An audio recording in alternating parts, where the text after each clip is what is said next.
How to increase productivity by doing nothing. Doing nothing in the dictionary is defined as something of no importance or significance. In today's society, people tend to be doing nothing as being completely lazy or apathetic.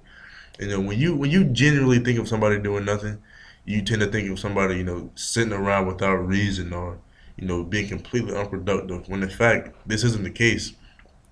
Doing nothing is actually a complete state of realization where ideas are made or thoughts are processed.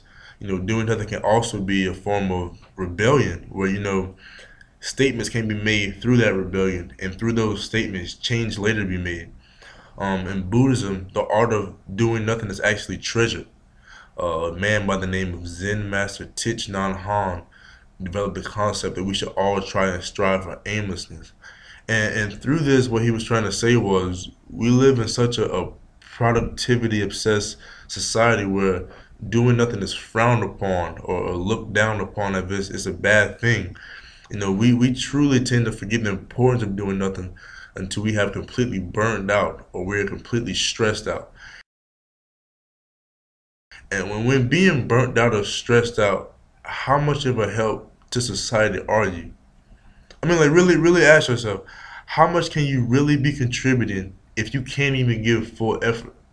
It's like, in the sense of working too much, we tend to produce less than produce more. And then working too much, numerous health risks are presented. The long-term activation of the stress response system and the subsequent overexposure to cortisol and other stress hormones can distribute almost all of your body's processes. This puts you at an increased risk of numerous health problems, including heart disease, sleeping problems, digestion problems, depression, obesity, memory impairment, and worsening of skin conditions.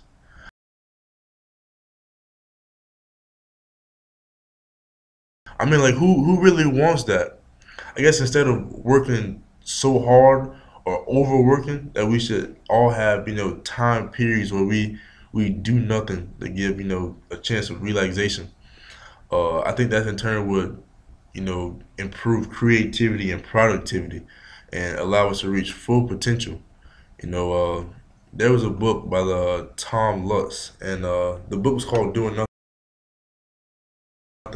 It ended up being a New York bestseller, but in the book, Tom had a son, and his son told his dad that he would sit on the couch and do nothing, be lazy for a year rather than go straight to college. And Mr. Lutz saw nothing of it. He allowed his son to do so, and Mr. Lutz decided to study his son. You know, when Mr. Lutz studied his son, he thought his son would never get off the couch. Never amount to anything because he thought that that form of doing nothing will cause his son to decrease in productivity.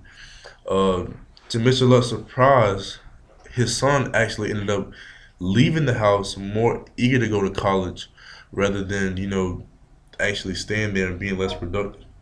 Uh, you know, his he found to his surprise that he also viewed doing nothing as being a bum or being lazy. You know, he actually was a writer, and to the untrained eye, when he was in his office, surfing the internet, sitting around, looking around, that seemed to be nothing. When in reality, some of his best ideas and topics were achieved through the process of sitting around or looking around or surfing the internet. Now you may ask yourself, how can I possibly do nothing? Well, it depends on your perspective. Nothing can just be simply relaxing, which in turn can allow you to reach full potential and attention rather than working too hard and being stressed or causing health risks. Doing nothing can also be, a statement or rebellion, which in history proved itself to be effective. I think that we should all find our nothings in order to truly better ourselves. We can turn better the world. Not to be mistaken for the idea that nothing is good all the time, because to reach greatness, work is required. One can't just do nothing, like absolutely nothing all day, and expect to, produce work. But time periods of doing nothing is vital to work productivity.